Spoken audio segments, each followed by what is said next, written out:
Solving a linear equation with variables on both sides and fractions on both sides. Remember, when you're solving an equation, you're trying to find the missing value for the variable that makes the original equation true.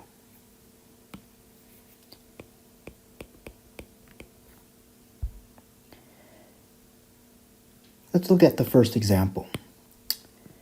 We want to balance this equation with a number in such a way that will simplify this equation.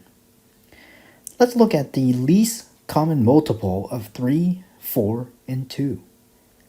By inspection, that least common multiple is 12.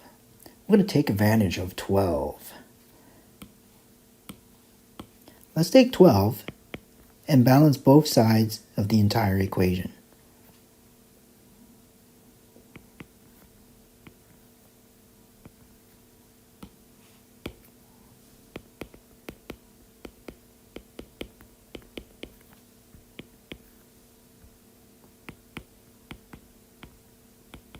We're going to go ahead and use the distributive property.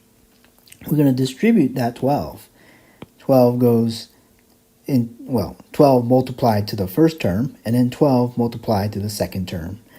Same thing on the left-hand side. We're going to take 12 multiplied to the first term, and then 12 multiplied to the second term. Let's see what we get. It should be pretty magical. Negative 20x plus 9 is now equal to negative 36x minus 30. Wow. Now, we would like to collect our x's. Let's balance the equation by adding 36x to the entire sides. And we're also going to maintain some balance by subtracting 9 from the entire sides. So we subtract 9 on the left-hand side of the equation, and then we subtract 9 on the right-hand side of the equation. Let's see what our new equation looks like. 16x, write the equal sign right below the previous equal sign.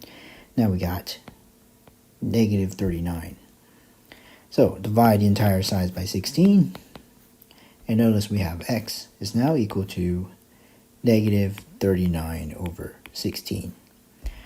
39 and 16 do not have any factors greater than 1 in common.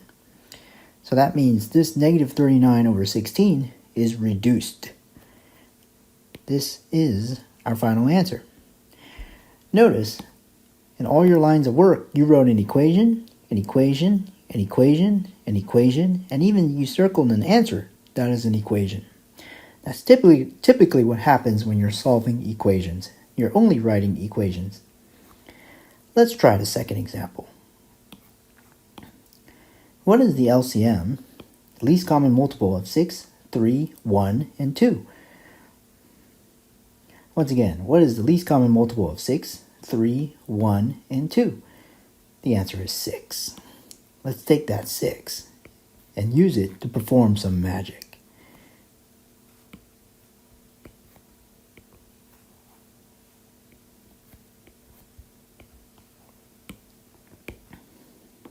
Negative 5 times u over 6 plus 7 thirds.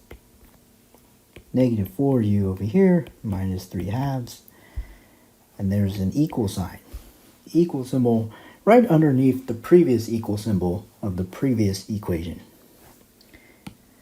Let's distribute. Distribute. And let's see what the magic does. Negative 5u plus 2 times 7, which is 14. Now equal to negative 24u minus 9. Once again, we want to balance our equations. Add 24u to the left-hand side of the equation, add 24u to the right-hand side of the equation. At the same time, we're going to subtract 14 of the left-hand side of the equation, and then we're going to subtract 14 on the right-hand side of the equation. Don't forget your equal sign. Let's write our new equation. We get 19u is now equal to negative 23. 19 is a prime number, divide the entire sides by 19, we get u is equal to negative 23 over 19. 23 is a prime number as well, and it's not 19. So this is a reduced simplified fraction for your answer. Oop.